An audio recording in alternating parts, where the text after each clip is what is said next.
Question में हमसे कहा गया है कि हमने इवेल्युएट करना है और इवेल्युएट करने के लिए जो एक्सप्रेशन हमको दिया गया है वो है आइटा की पावर 18 प्लस 1 अपॉन आइटा की पावर 25 पर होल पावर क्यूब। तो चलिए सॉल्यूशन स्टार्ट करते हैं और सबसे पहले इस एक्सप्रेशन को यहां पर नोट डाउन कर देते हैं। एक्सप्रेशन हमारा है आइटा की पावर 18 प्लस 1 अपॉन आइटा पर होल पावर 25 पर होल पावर क्यूब। आगे सॉल्व करते हैं क्वेश्चन को। आइटा की पावर 18 को हम लिख सकते हैं आइटा की पावर 4 इंटू 4 प्लस 2। 4 4 जो होता है 16, 16 प्लस 2 हो जाएगा 18। तो हमने 18 को यहां पर ब्रेक डाउन करके लिख लिया 4 इंटू 4 प्लस 2। स्टूडेंट्स, आपने याद रखना है कि आइटा की पावर 4 होता है 1, इसलिए हमने आइटा की पावर 18 को यहां पर आइटा की पावर 4 इंटू 4 प्लस 2 की फॉर्म पे लिख लिया ताकि हम आइटा की पावर 4 को यहां पर फॉर्म कर सकें। अब आगे यहां पर है प्लस, अब यहां पर है 1 अपॉन आइटा की पावर 25। तो जब हम इस ब्रैकेट को रिमूव करेंगे तो 1 की पावर 25 न्यूमरेटर में हो जाएगा 1 और डिनोमिनेटर में आएगा आइटा की पावर 25 और इस पूरे एक्सप्रेशन पर होल पावर क्यूब तो है ही है। अब यहां पर है आइटा की पावर 25। हम इस 25 को लिख सकते हैं 4 6 24 प्लस 1। चलिए अब हम आगे सॉल्व करते हैं क्वेश्चन को। अब यहां पर है आइटा की पावर 4 इंटू 4 प्लस 2। हम इसको लिख सकते हैं आइटा की पावर 4 इंटू 4 इंटू आइटा की पावर 2, क्योंकि जब दोनों बेस आइटा कॉमन होगा तो इन नंबर्स का प्रोडक्ट होने पर ये पावर्स आपस में ऐड हो जाएंगी, तो ये वापस से बन जाएगा 4 इंटू 4 प्लस 2। अब आगे आते हैं, आगे है प्लस, फिर है 1 अपॉन, यहां पर है आइटा की पावर 4 इंटू 6 प्लस 1। तो हम इसको लिख सकते हैं आइटा की power 4 into 6 product with iota की पावर 1, क्योंकि जब दोनों बेस आइटा कॉमन होगा तो इन नंबर्स का प्रोडक्ट होने पर ये पावर्स ऐड हो जाएंगी, तो ये वापस से बन जाएगा 4 इंटू 6 प्लस 1 और इस पूरे एक्सप्रेशन पर होल क्यूब पावर तो है ही है। अब हम आगे सॉल्व करते हैं क्वेश्चन को। अब यहां पर है आइटा की पावर 4 इंटू 4।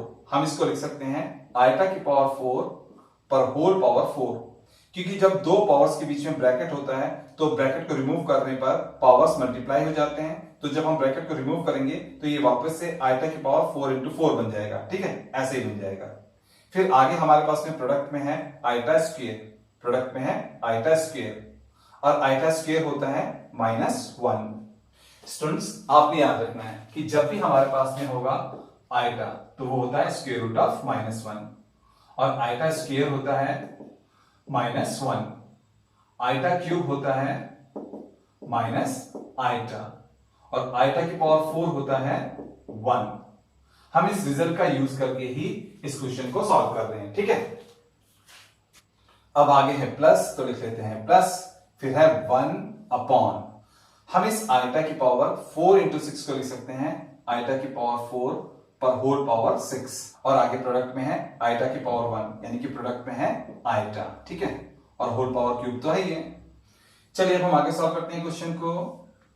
अब यहां पर है आइटा की पावर 4 और आइटा की पावर 4 होता है 1, तो हम आइटा की पावर 4 की जगह पे लिखेंगे 1 और इस पर होल पावर है 4, फिर है प्रोडक्ट विथ -1, फिर है प्लस, फिर है 1 अपॉन, आइटा की पावर 4 यहां पर फिर हमको दिखाई दे रहा है और आइटा की पावर 4 होता है 1 और इस पर पावर लगा देंगे हम 6, फिर है प्रोडक्ट विथ आइटा और होल पावर क्यूब तो है ही है।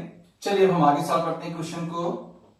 1 की पावर 4 होता है 1 और 1 माइनस 1 जब हो जाएगा -1, फिर यहां पर प्लस है तो प्लस लगा लेते हैं, फिर है 1 अपॉन, 1 की पावर 6 होता है 1 आइटा जो हो जाएगा आइटा और होल पावर क्यूब तो है ही है। चलिए अब हम आगे सॉल्व करते हैं क्वेश्चन को। अब हमारे पास में है ब्रैकेट के भीतर -1 प्लस 1 अपॉन आइटा पर होल पावर क्यूब। अब इस फ्रैक्शन में डिनोमिनेटर में है आइटा। आइटा एक कॉम्प्लेक्स नंबर होता है, एक रैशनल नंबर नहीं होता है।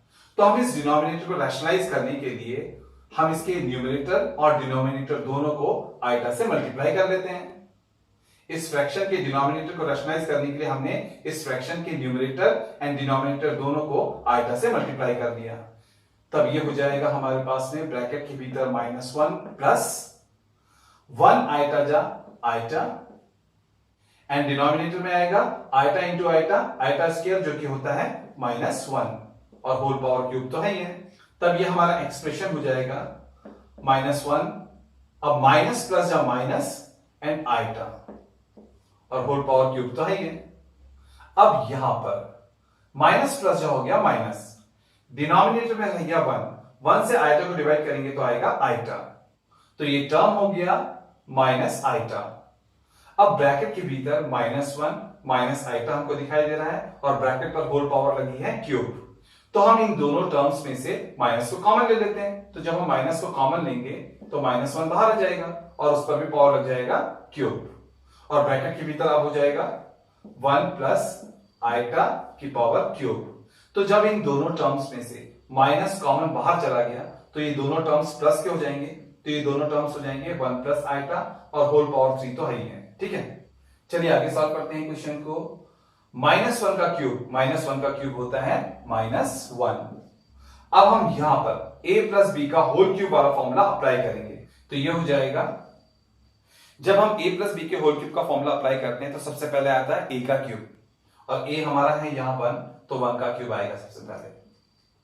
फिर आता है प्लस b का क्यूब, फिर आता है प्लस b का क्यूब, और b हमारा है आइटा, तो ये हो जाएगा प्लस आइटा का क्यूब। फिर इसके बाद में आता है plus 3a square b, plus 3a square, a हमारा है 1 तो 1 का स्क्वायर, और b हमारा है आइटा। फिर इसके बाद में आता है term 3ab square plus 3a हमारा है 1, फिर आता है b स्क्वायर, तो आएगा आइटा का स्क्वायर, फिर आएगा ब्रैकेट क्लोज। तो यहां पर हमने 1 प्लस आइटा के क्यूब को a प्लस b के होल क्यूब के फॉर्मूले से ओपन कर दिया। ठीक है, अब हम आगे सॉल्व करते हैं क्वेश्चन को। -1 को एज इट इज लिख लेते हैं।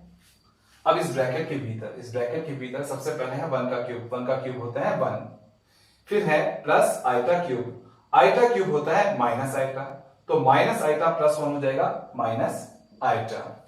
अब यहां पर हमारे पास में है प्लस 3 इंटू 1 का स्क्वायर इंटू आइटा, 1 का स्क्वायर होता है 1, 1 3 जा हो जाएगा 3, तो ये हो जाएगा 3 आइटा प्लस 3 आइटा। अब हम इस लास्ट टर्म पर आते हैं, 3 1 जा हो जाएगा 3, आइटा स्क्वायर होता है -1, तो -1 इंटू 3 हो जाएगा -3 इंटू प्लस हो जाएगा -3, तो ये हो जाएगा -3। अब हम इन ब्रैकेट्स को रिमूव करेंगे। ठीक है, तो जब हम इन ब्रैकेट्स को रिमूव करेंगे तो हम -1 से ब्रैकेट के भीतर मल्टीप्लाई करेंगे, सभी टर्म्स को माइनस से मल्टीप्लाई करेंगे, तो -1 1 जा हो जाएगा -1 इंटू माइनस आइटा हो जाएगा plus iota, -1 into plus 3 iota हो जाएगा -3 आइटा, -1 इंटू -3 हो जाएगा +3। अब आगे सॉल्व करते हैं क्वेश्चन को। 3 -1 हो जाएगा 3 -1 हो जाएगा 2, प्लस आइटा -3 आइटा हो जाएगा -2 आइटा। तो यहां पर हमारा सॉल्यूशन कंप्लीट हो चुका है। तो हमने इस एक्सप्रेशन को इवेल्यूएट करके बताया कि इस एक्सप्रेशन का जो वैल्यू आएगा वो आएगा 2 - 2 आइटा। तो ये आ गया हमारे क्वेश्चन का फाइनल आंसर।